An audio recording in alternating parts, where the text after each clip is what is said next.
Hello student, we have completed in the previous lecture that is what volume related concentration terms. इसमें हम लोगों ने discuss किया था percentage volume by volume, percentage weight by volume, molarity and normality. Let us moving ahead, that is what some concentration terms which are related to the mass related concentration terms. उसमें हम लोग discuss करेंगे पहला, that is what percentage weight by weight. क्या?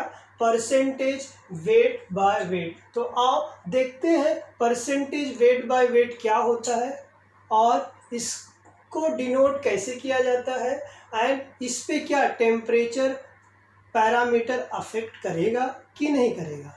तो percentage weight by wait, percentage weight by weight. तो इसके लिए मैं एक बीकर ले रहा हूँ। In that beaker I am taking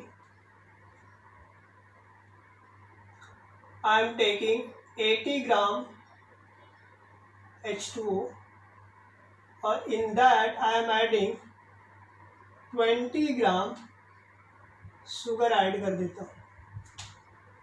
तो जब मैं 20 gram sugar is what smaller quantity, ज़्यादा कम अमाउंट में है, ये ज़्यादा अमाउंट में, तो ये सॉल्वेंट जैसा बिहेव करेगा, ये सल्यूट, राइट। इसको मैंने डिजॉल्व किया तो एक सोल्यूशन बनेगा जो होमोजेनियस सोल्यूशन रहेगा। इस होमोजेनियस सोल्यूशन का व्हाट आई एक्सपेक्ट कि ये 20 + 80 कितना ग्राम टोटल होना चाहिए, 100 ग्राम का सोल्यूशन बनना चाहिए, राइट। तो it's amount of solute dissolve in solvent to form 100 gram solution. To form what? 100 gram solution is known as what? Percentage weight by weight. तो इसको मैं ऐसा डिफाइन कर सकता हूँ, the amount of solute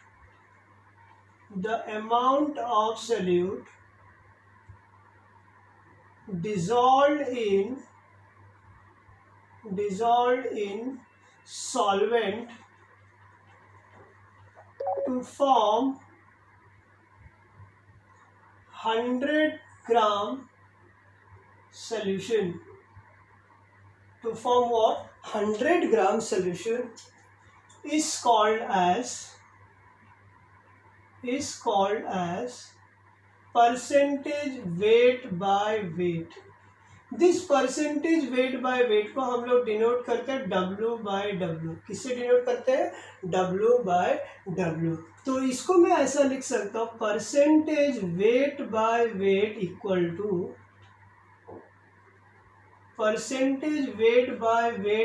to होता है mass of solute upon mass of solution. क्या? Mass of solution into 100. This gives you what? The percentage weight by weight. Now see the mass. अभी मैंने आपको बताया था पिछले में ही कि मास जो होता है वो टेम्परेचर क्या होता है? इंडिपेंडेंट होता है। तो यदि मैं टेम्परेचर चेंज करूँगा, क्या मास चेंज होगा? नहीं। तो it is a temperature independent.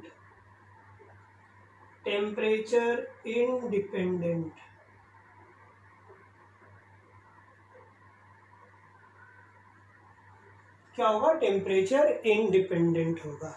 अब सपोज मैंने ऐसा कुछ लिख दिया, सपोज मैंने एग्जाम्पल लिखा हुआ है ऐसा 20% NaOH wait by wait solution. ये मैंने ऐसा लिख दिया, my solution is what 20% wait by wait है। तो इसका मतलब क्या होगा? ये क्या इंडिकेट करता है कि 20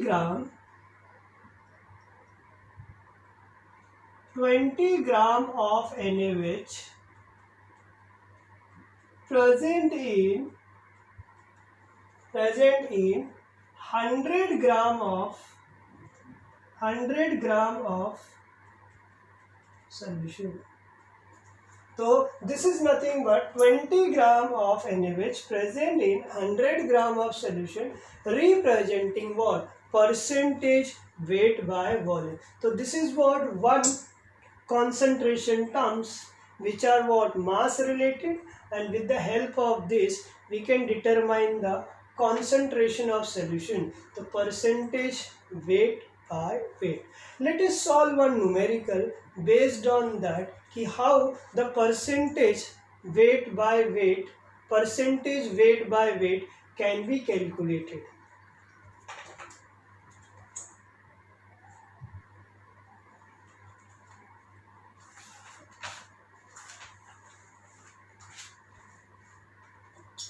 इसमें एक न्यूमेरिकल है, what is the percentage by mass of NaCl if 2.75 into 10 raised to minus 3 kg of NaCl is dissolved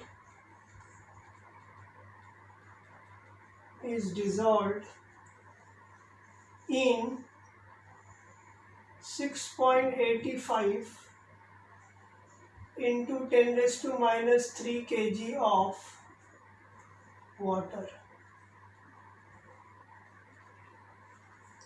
आपको बोला what is the percentage mass of NaCl if 2.75 into 10 raised to minus 3 kg of NaCl is dissolved in 6.85 into 10 raised to minus 3 kg of water. मैंने आपको बोला numerical solve करने के लिए आपको सबसे पहली बात what is given in the numerical you have to study, right. पहले आप उसको समझ गए तो आपको आसानी से न्यूमेरिकल सॉल्व होते हैं. तो we will write first data what is given. तो डेटा लिखते हैं हम लोग. पहला दिया है देखो मास ऑफ NaCl कितना दिया है 2.75 into 10 raise to minus 3 kg ये दिया गया है. Mass of NaCl behave like what solute. तो ये क्या हो गया मेरा सल्यूट, बरोबर है. मास ऑफ वाटर दिया हुआ है, mass of water equal to होता है कितना दिया 6.85 into 10 raise to minus 3 kg ये दिया गया मास ऑफ वाटर. मुझे बोला है फाइंड करना है, टू फाइंड क्या फाइंड करना है percentage weight by weight equal to question mark. ये मुझे पूछा गया. अब मुझे बताओ परसेंटेज वेट बाय वेट को फाइंड आउट करने के लिए मुझे मास ऑफ सॉल्यूट दिया गया, मास ऑफ सॉल्वेंट दिया गया है. तो यदि मैं इसको और इसको ऐड कर दूंगा तो मास ऑफ सॉल्यूशन मुझे मिल जाएगा. और यदि मैं मास ऑफ सॉल्यूशन को इसमें पुट कर दूँ और मल्टीप्लाई कर दूँ 100 से तो I will get what percentage weight by weight. तो let us write formula equal to percentage weight by weight equal to mass of solute upon mass of solution into 100. So I substitute the in formula.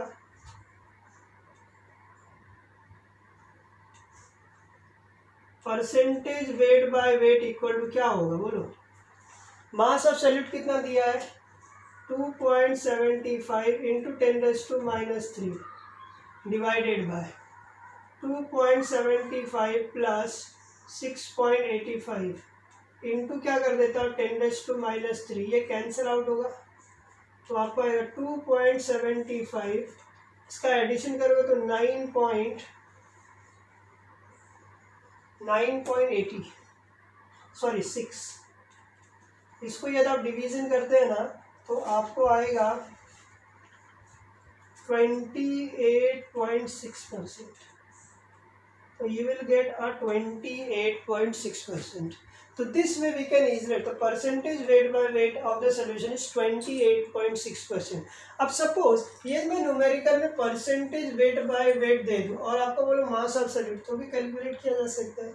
ये मैं मास of solvent बोलूँ, मास of solvent निकालने के लिए आप क्या करोगे, ये मास ऑफ सोल्यूशन में से मास ऑफ, ये मुझे मास ऑफ सोल्यूट मालूम है और मास ऑफ सॉल्वेंट नहीं मालूम, तो what is mass of solution equal to mass of solute plus mass of solvent. तो मास ऑफ सॉल्यूशन में से यदि आप मास ऑफ सोल्यूट को सब्ट्रैक्ट कर दोगे तो you will get what, mass of solvent. तो other parameter can also be determined based on what data what is given in the numerical. Understood student?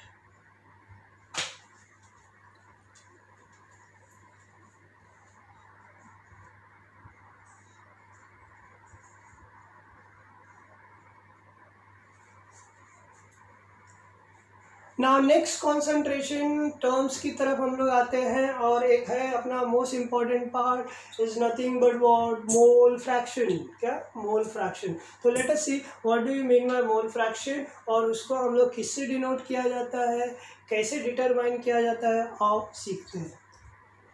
तो मोल फ्रैक्शन की तरफ चलते हैं हम लोग। Mole fraction,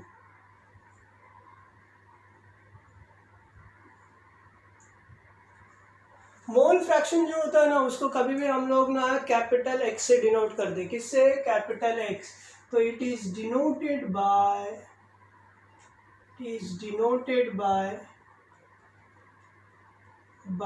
capital X. किससे denote किया जाता है? Capital X. And what is mole fraction? Mole fraction is nothing but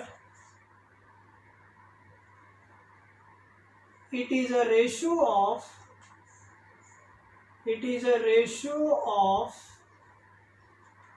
number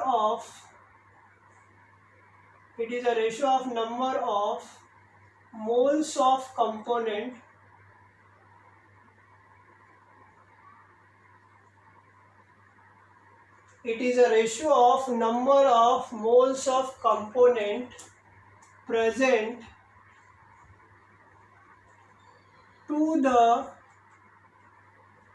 total number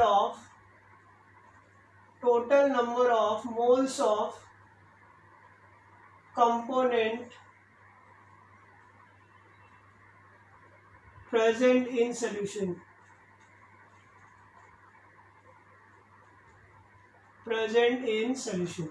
It is a ratio of number of moles of component to the total number of moles of component present in the solution। मतलब क्या? solution के अंदर दो component होते हैं। कौन से होते हैं? एक तो solute होता है, दूसरा क्या होता है? solvent।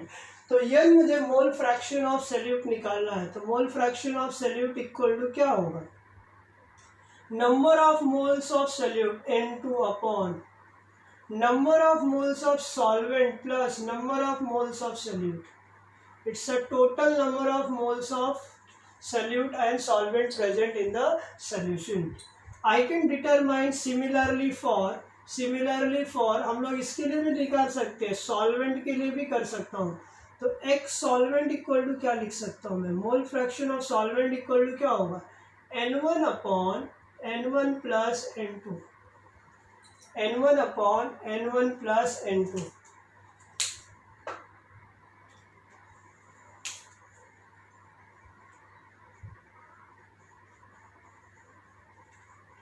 Where your N1 and N2 stand for, where this N1 and N2 represents what? Number of moles of solute and number of moles of solvent। तो N1 equal to number of moles of solute, number of moles of solvent. N1 है ना तो solvent, और N2 को मैंने assume किया है number of moles of solute मान लेते हैं। तो it is a number of moles of solvent, N2 stand for what? Number of moles of solute। तो what is mole fraction? It's a number of moles of component to the total number of component present in the solution. Total number of component present in the solution. ये जो mole fraction होता है ना, मोल fraction is always, it is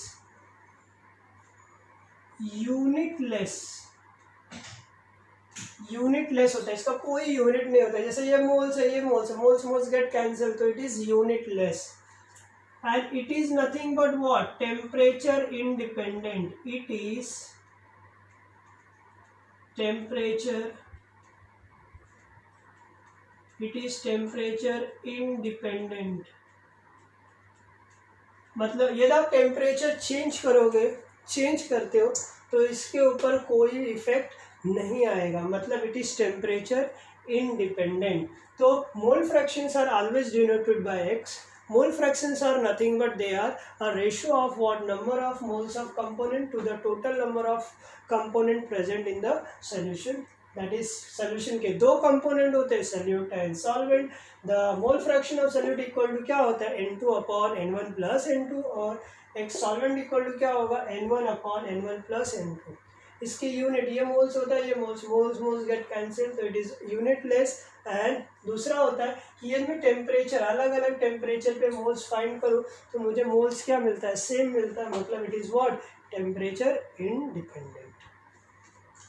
now ये मैं दो component लेता हूँ फॉर बाइनरी सोल्यूशन। दो कंपोनेंट वाले सोल्यूशन को हम बोलते हैं binary solution. For binary solution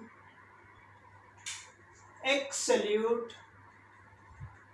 plus x solvent equal to x solute की जगह मैं क्या लिख सकता हूँ, N2/N1 + N2 लिख सकता हूँ, और एक सॉल्वेंट की जगह क्या लिख सकते हैं, N1/N1 + N2। मतलब क्या, it comes out what, N1 + N2 divided by N1 + N2, cancel out हो जाएगा, क्या होगा, 1। मतलब x solute plus x solvent is always equal to क्या होता है, 1। x solute plus x solvent equal to होता है 1 for binary solution. For ternary solution suppose मैंने लिया x solute plus x solvent plus x कोई भी और कोई कंपोनेंट, तो N1, N2, N3 तीनों का सम क्या होगा, अगेन इट इज व्हाट, 1। तो कितने भी कंपोनेंट लोगे उनका एडिशन यदि आप करते हो तो उनके मोल फ्रैक्शन का जो एडिशन होता है वो ऑलवेज कितना होता है, 1। ऑलवेज कितना होता है, 1। समझा बच्चा लोग, राइट ना। अब हम लोग सीखने वाले हैं कि ये मोल फ्रैक्शन कैसे डिटरमाइन किया जाता है। How to determine the mole fraction, this can be easily understood or by using what, some numericals. So let us see the numerical.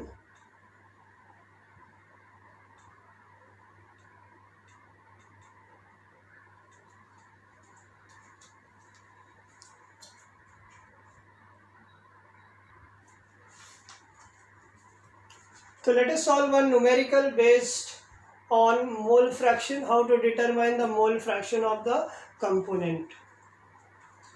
So calculate the mole fraction. Calculate the mole fraction of HCl in solution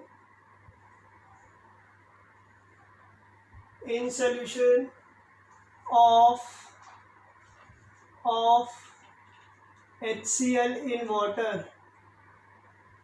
HCl in water containing 36.5% by mass.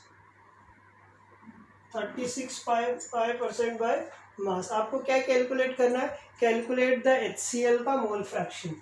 तो इसमें क्या बोल रहा है आपको कि calculate the mole fraction of HCl in the solution of HCl in water containing 36.5% by mass. मेरे को ये दिया गया है मास, मतलब मैं इसमें ऐसा लिख सकता हूँ data what is given, percentage by mass of HCl is कितना है 36.5%। इसका मतलब क्या होगा 36.5% बाय मास मीन्स, इसका मीनिंग क्या होता है कि 36.5 gram of HCl present in 100 gram of solution.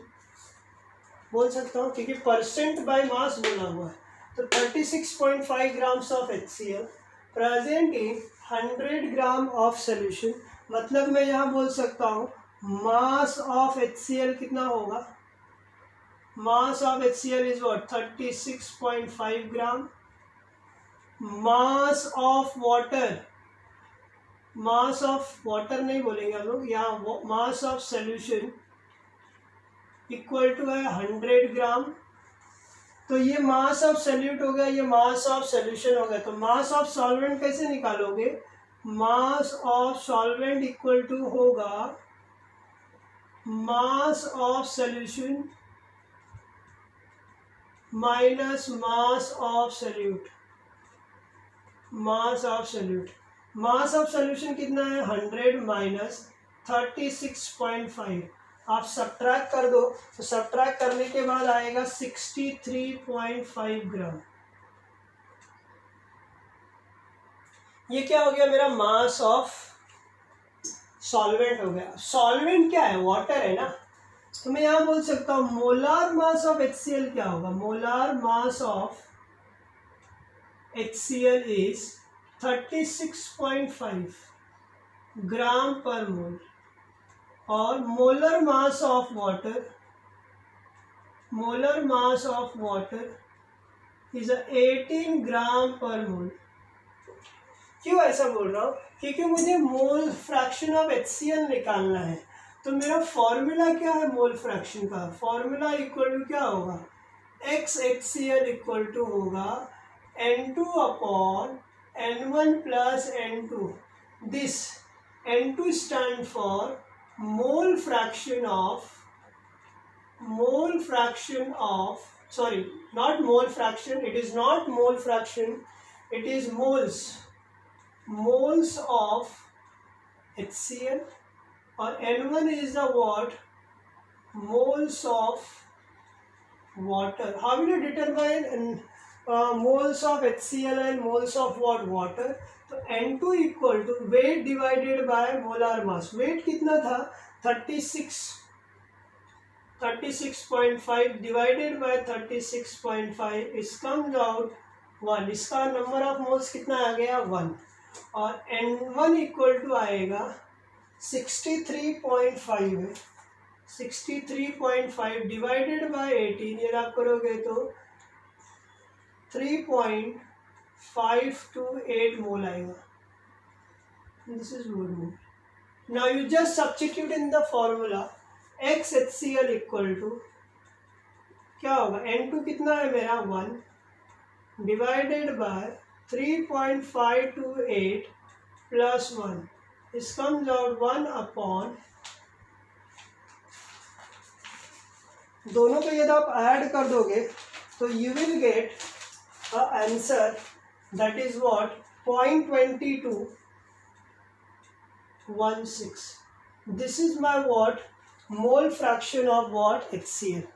क्या मिलेगा मुझे मोल फ्रैक्शन। तो द मोल फ्रैक्शन ऑफ